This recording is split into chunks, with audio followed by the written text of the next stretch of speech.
Hey, I'm Dina. I'm Nikki. And we're your hosts for CBD Magcast. CBD Magcast is devoted to the legalization of cannabis and its impact in your community.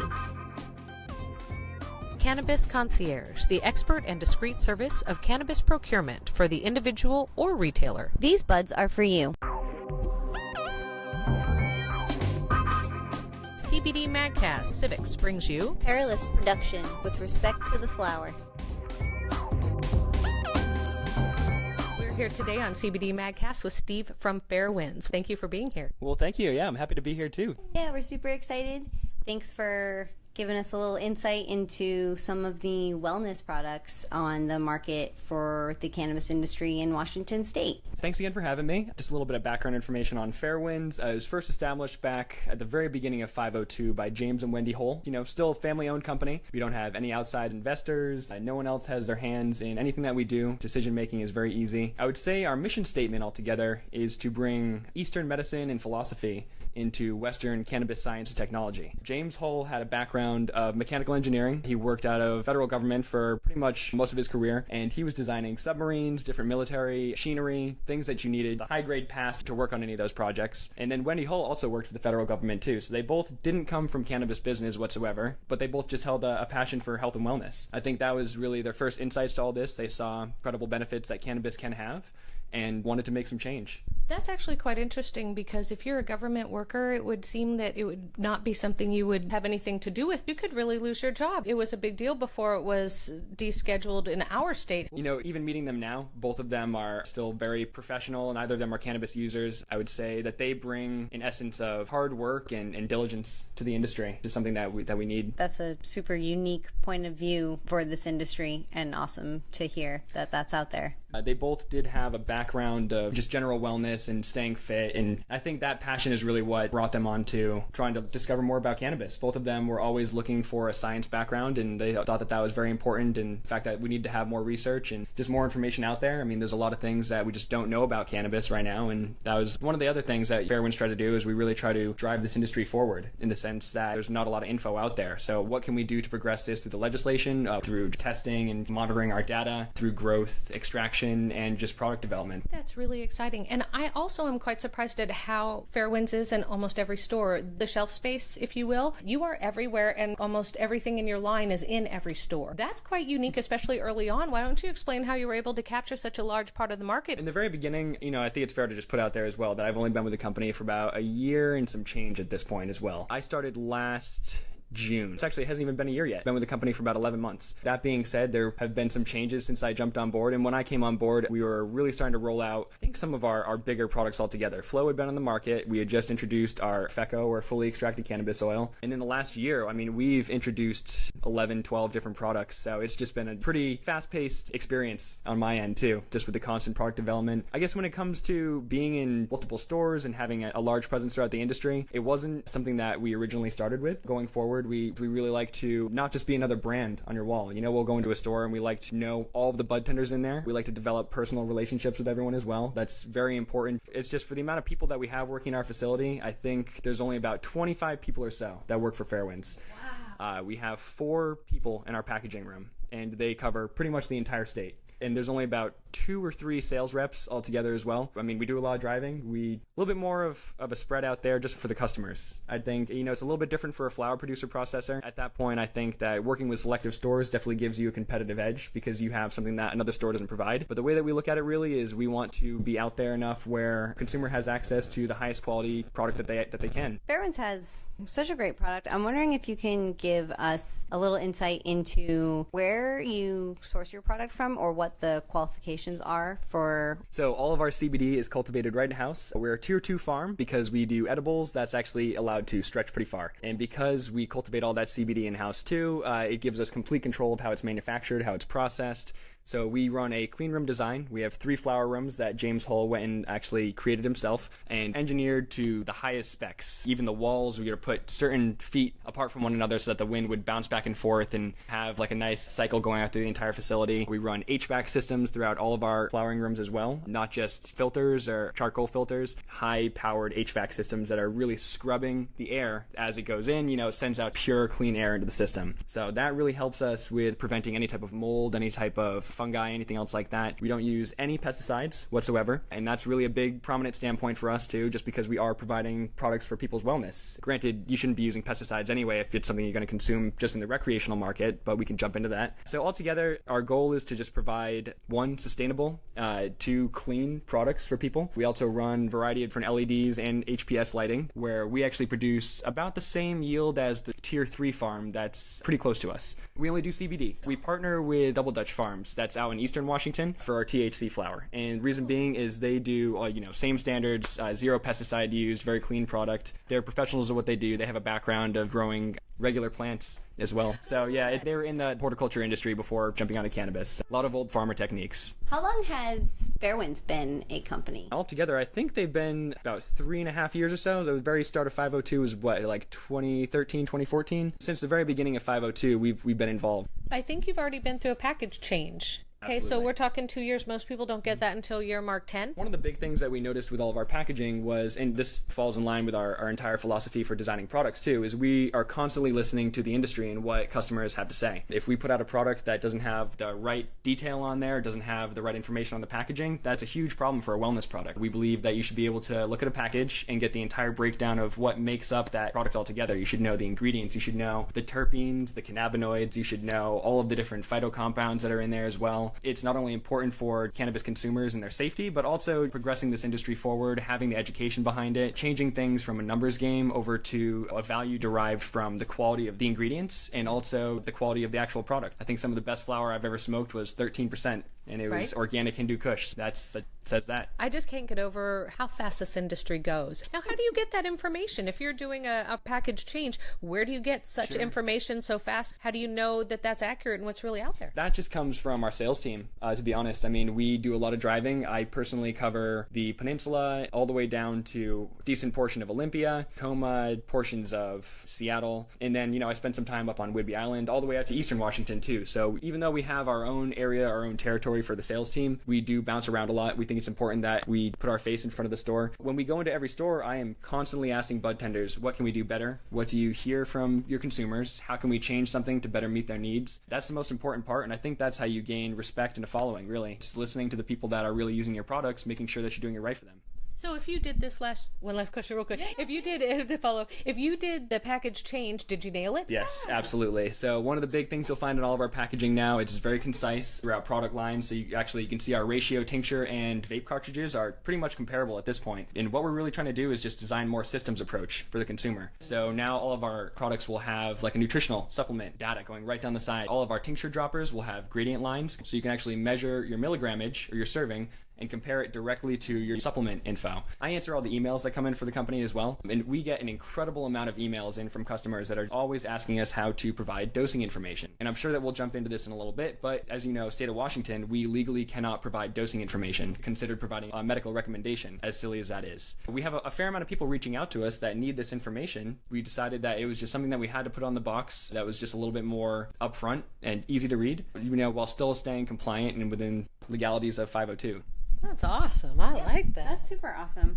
What's your experience and relationship with your I-502 retail stores and bud tenders? Typically, it's very good. I'd say for a blossoming industry, there's a lot of people that are driven and passionate about what they do. I think one of the hardest aspects that we come against is really this drive, and whether it's behind just an emotional drive or whatever it may be, but just people latching on to false information and really digging their heels in the ground and refusing to change their mind, even though there's no research on any of this, and a lot of it's anecdotal. So until you have hard data and hard facts, you shouldn't really be taking that hard of a stance on things. It's one of the reasons why we don't choose to use isolated cannabinoids, for example. It's just one of those things, like we'll use a lot of the full plant, but that's just because you have that entire entourage effect behind everything. We're not really putting a full stance on individual cannabinoids like CBN, CBG, CBC, because the data just isn't there. That's one of the reasons why I'm such a big fan of the RSO in the syringe. Everybody I bud tended with, that was the best response that they had gotten for an affordability factor. People are spending a lot of money on CBD right now. It's one of those things that we've realized, and that's why we've tried to address our ratio system, try to make it a little bit easier for someone to find a product that's going to work for them, so they're not blowing all this money searching for something, doing experimentation, and they can just find something that works and stick with it. You know, at the same time, we spend an incredible amount of money on the herbs and the essential oils that go into our products. Honestly, a variety of these herbs are far more expensive than the cannabis that we grow. It's not even comparable.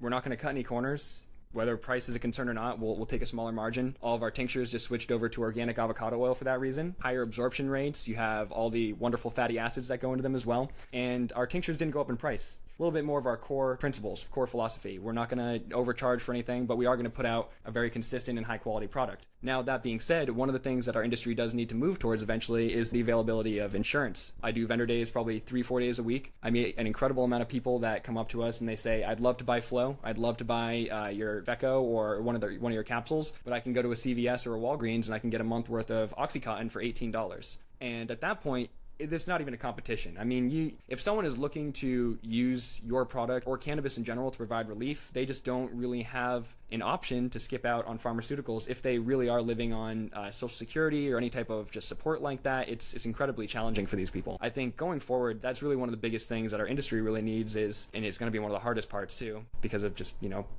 pushback from politics and everything, but it's out there. There are a lot of people that could really benefit from CBD and cannabis that just honestly just can't afford using it consistently. I recently heard that they're changing the law to allow CBD from hemp products to be sold in retail stores. And I want to know your feelings from the company or your personal feelings on that.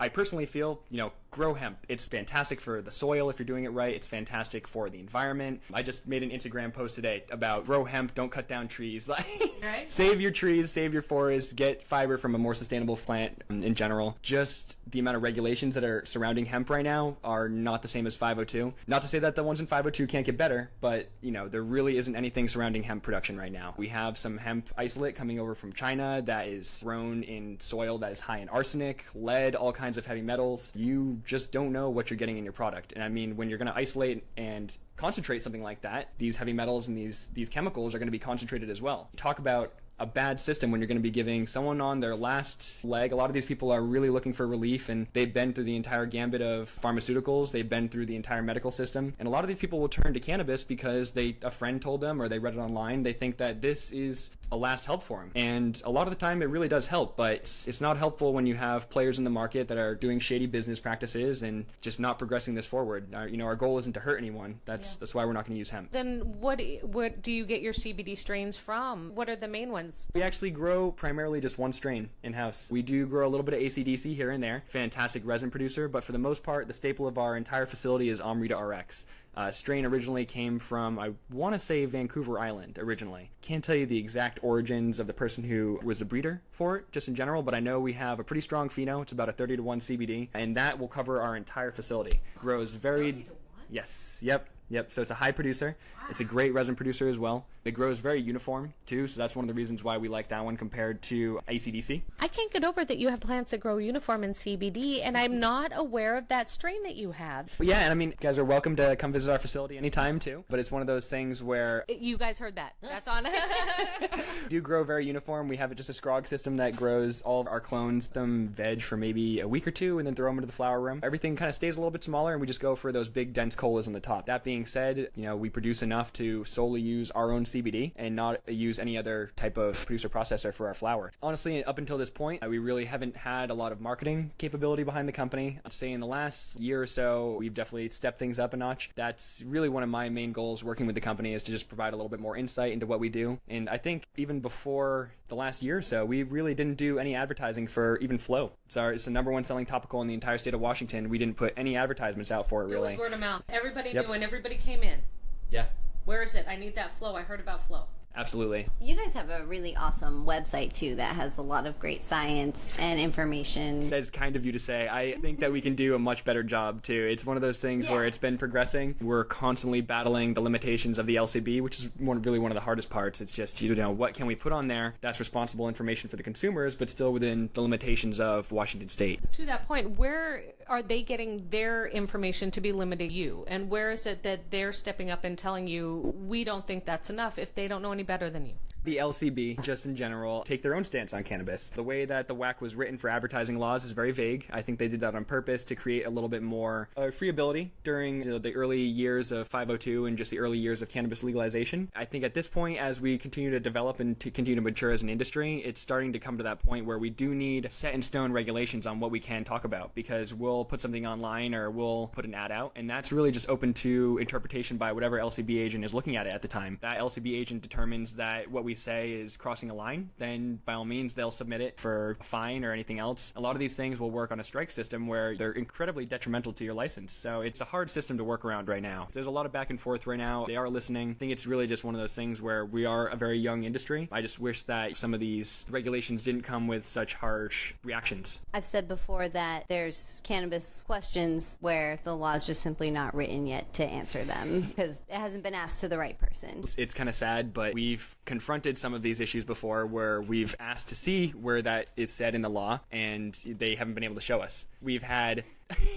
Carla Sagan has come in the room. She's the cutest thing in the world. She's Peppa Dog. So I forget what we were talking about, but I think it really just circles back to you doing the panting thing. Yeah, she was running for a little bit. I think what I really was curious about is where does the LCB find its legs to decide yes or no? Because I haven't seen any packaging have anything on it that would actually tell anybody information that specifically says we cure your cancer, smoke us. Or take these drops because we'll make you feel a million times. Nobody says that. They just say what's in it, basically.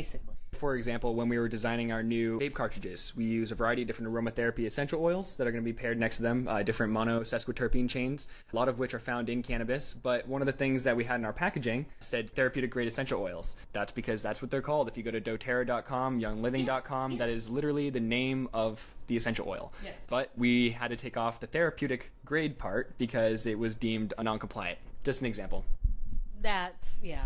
And that's what's interesting is you're already buying a product that was approved by everybody FDA-wise to say that, and then you go and take that with you to put it on yours, and all of a sudden you have to take it off. That's one of the hardest parts, I would say, about speaking to a lot of the ingredients that we use in our products is the fact that a lot of these do have proven clinical studies behind them, but we still can't share them. We can't share links to these studies, which is incredibly difficult, yeah.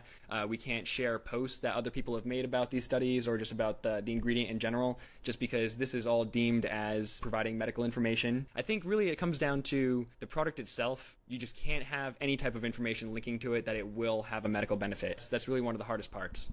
Yeah, I love how we can have 15-minute long pharmaceutical commercials on TV that the issues it causes you are worse than the thing you took it for, but you can't put therapeutical grade essential oil that already is in a different realm that you bought specifically for the benefit in the product. It's a hard conundrum, but again, it will work itself out, and that is just one of the beginning industry situations we run into. It will, and again, this is why we do work with the LCB and a variety of different legislators too, so that we can put this issue in front of them. We're very vocal in going to these meetings and making sure that they understand what we're facing as in the industry and as just a company just by ourselves, and how we are trying to do good work for the community.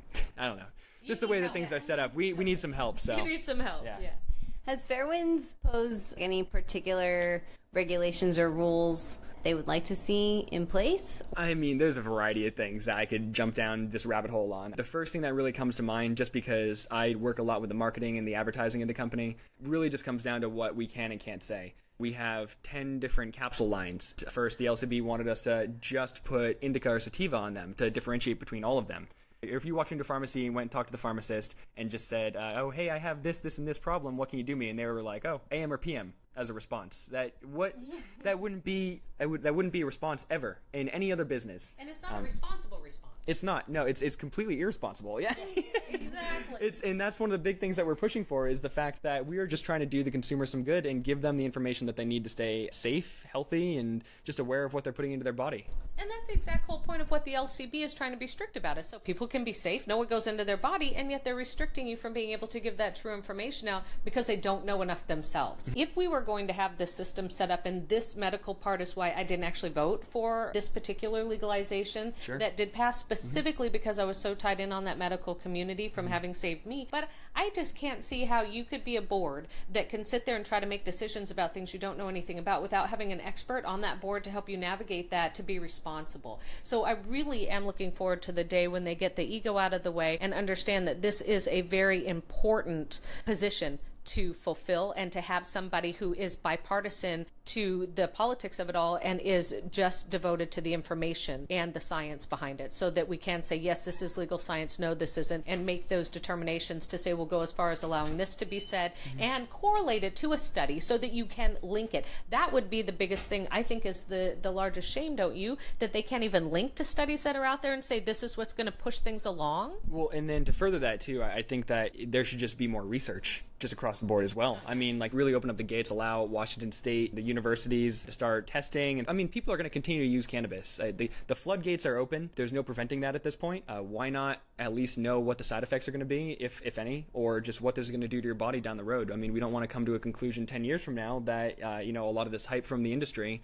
has left a couple people unhealthy from consuming MCT oil in vape carts, or pesticides that were used for, a while and then taken off the list later. It's a really dangerous learning curve starting out like this, so, especially for the consumer. And unfortunately, they're the ones that are going to bear a lot of the weight from this. So it's true, but it's like that with everything anymore. There's no little ladies that sit in a room and test anything, so that they do all the troubleshooting for you. You fix those and you put it on the market. Now they put it out and they let the consumer test it all, be the guinea pig, and then in 10 years they go, whoops, sorry. It's like that with food. It's like that with everything anymore. So I guess I don't see why it's much different in this industry, but it's a shame because they're strangleholding people for it. And to go off of that too, that is one of the reasons why we do work with a group of doctors now as well. All of the information and all of the data that we do research and that we do find, we will run it by doctors. Same thing with all the ingredients that go into our products too. We want to know, will this have any adverse reactions to modern or popular medications?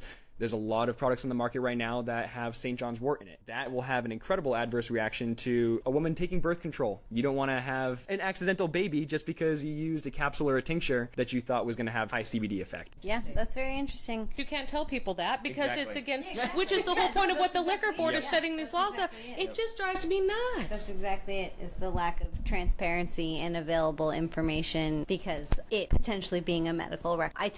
I've been practicing yoga regularly for the last 3 months, and I tell my friends, do yoga. That's a medical recommendation, you know? Like, and you'll be so not stressed.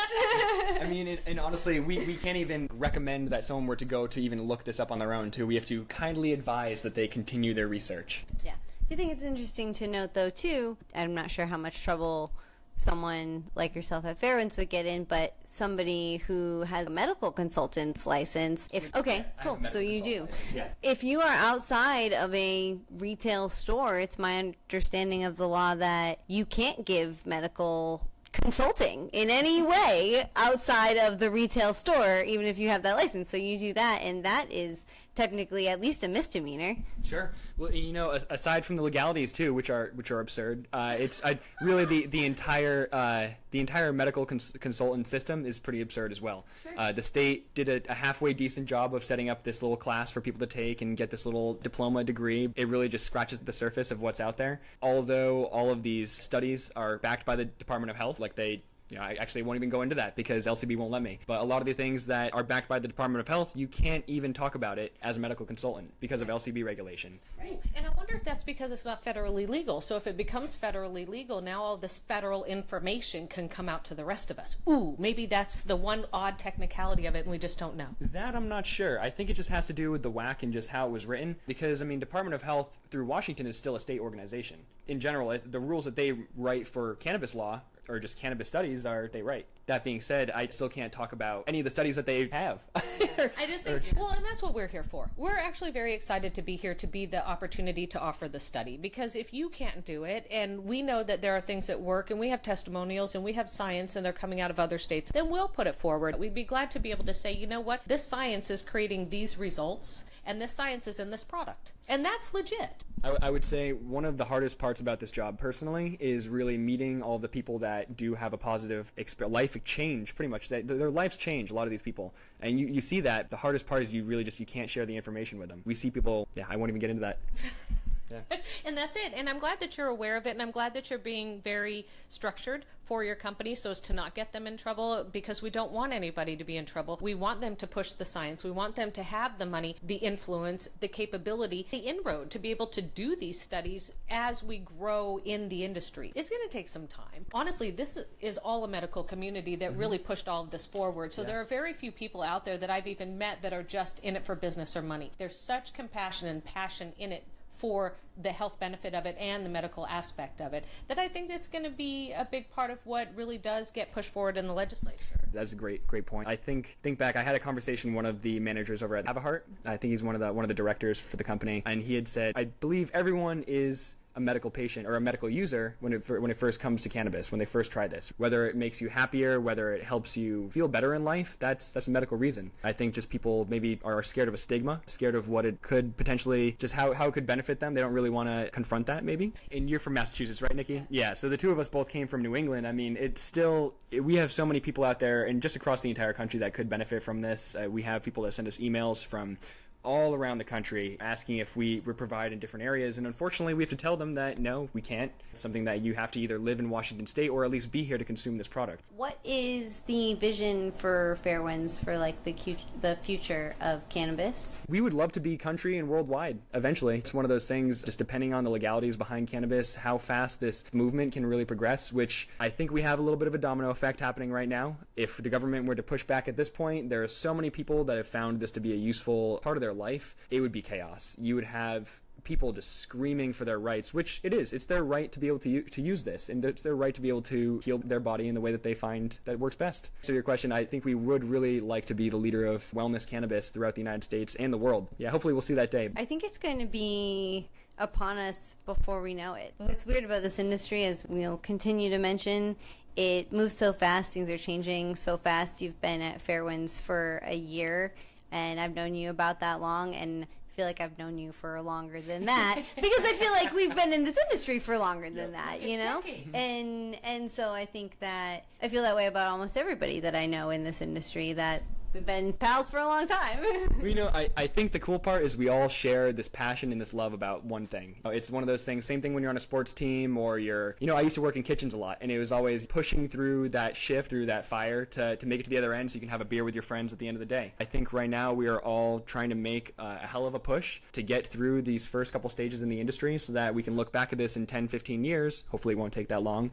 and just kind of laugh about how some of these regulations were structured. And, unfortunately, there's been some companies that won't make it or that haven't made it. They've taken the grunt of the regulations at their worst. So it's a bigger goal, and I've said before about the bud tenders, but I do think it's true for almost every small cannabis business. We are the front lines of the cannabis industry, taking all the hits, taking all the heat, learning and evolving and changing our structure to continue and survive. Or you're really on the front line of just this entire industry because you see the customers come in, you deal with this public reaction. That's why you're so useful when we come and talk to everyone, and that's why we trust the bud tenders, we trust their feedback, we want to learn more, just because we really don't get that opportunity. And it's true because the bud tender and the store, that retail environment is the culture, and that store is the store that person goes into. That's their only experience of the industry. It's also nice that there is going to be a Fairwinds product available in all the stores because it is in that category. And to kind of touch on that too, I think this will kind of go full circle to one of your first questions. We do work with a variety of different retail partners throughout the state of Washington so that we can have open access for people that are out there.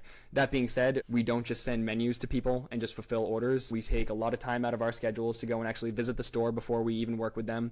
We want to meet their entire team. We want to know what their mission statement is, how they conduct themselves with customers. We choose the stores we work with, and we want to make sure that there's a good front and a good face for the cannabis community. You mentioned this a little bit earlier, and I'd like to touch on it again. I'm a big fan of the idea that 4 gas stations, one on every corner, makes more money than 1 gas station. Sure. That's something that a lot of people that are new to business don't always understand.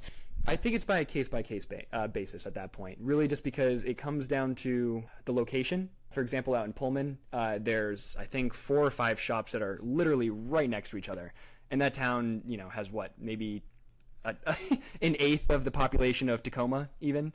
So it's hard, when you're fighting for, that small resource of customers, then I totally understand why you'd be upset to have a different product in a different store. But when you're working in a larger population and you have fair competition across the board, then it's a little bit of a different setting. If you were to do that, would you have some of your products in store A, some in store B, some in store C, if they were like down all one block or across the street from each other?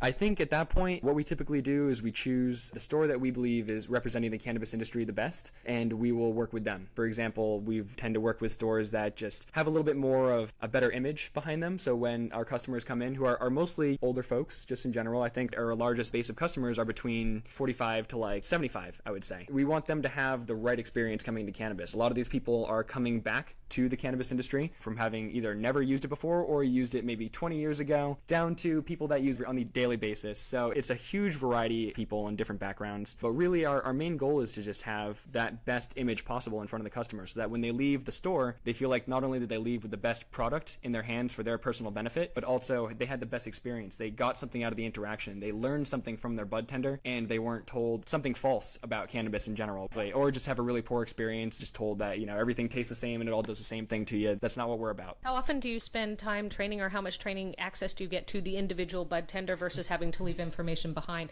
I know it's very difficult to get your hands on them while they're always interacting with customers. I definitely try my hardest. I show up at stores all throughout the week trying to get in front of bud tenders, really engage with them about just cannabis wellness, the background of our products, how they can help people.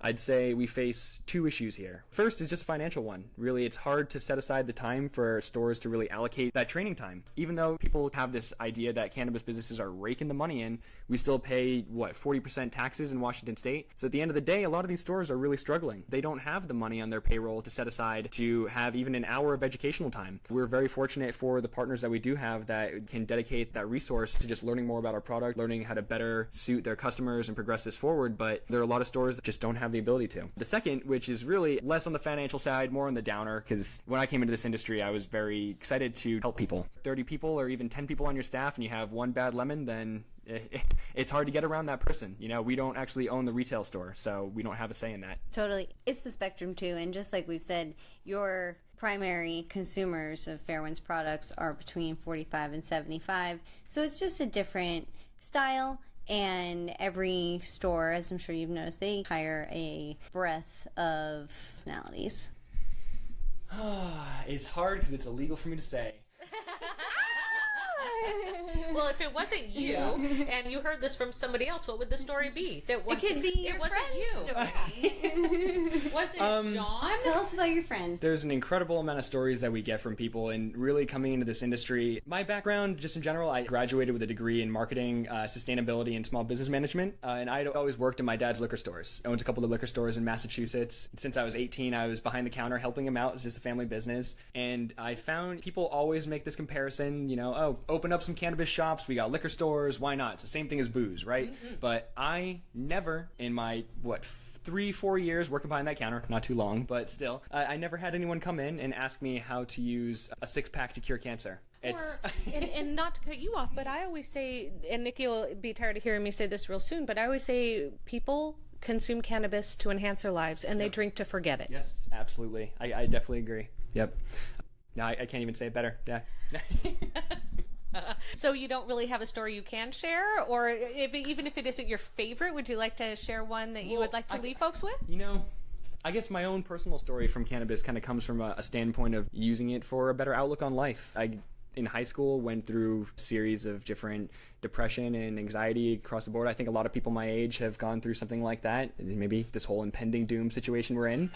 I kind of found a little bit of comfort in cannabis, and it's something that I've used consistently, whether it be CBD or THC, for my entire life since then. It's really it's helped me be a better person, I think. Give us a quick list of your entire product line. All right, so we do a variety of different tinctures, topicals, capsules, vaporizers. We do a sexual lubricant, mostly wellness products. I would say our product line is about like 80 to 90% non-psychoactive products. Just in general, we still do have a couple out there that are just more for fun. I think THC has some incredible benefits behind it as well, but there are a lot of consumers that are they're a little bit nervous about it. We stand a little bit more on the CBD side because I think it has greater application use as well.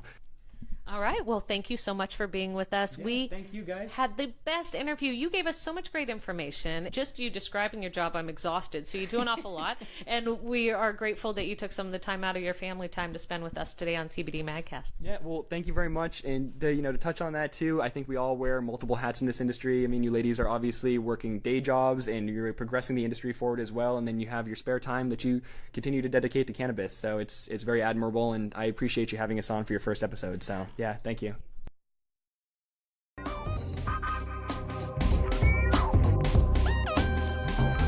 CBD Magcast and Cannabis Concierge are a division of Confidential Monkey Enterprises. Visit us at www.CannabisBeyondDope.com.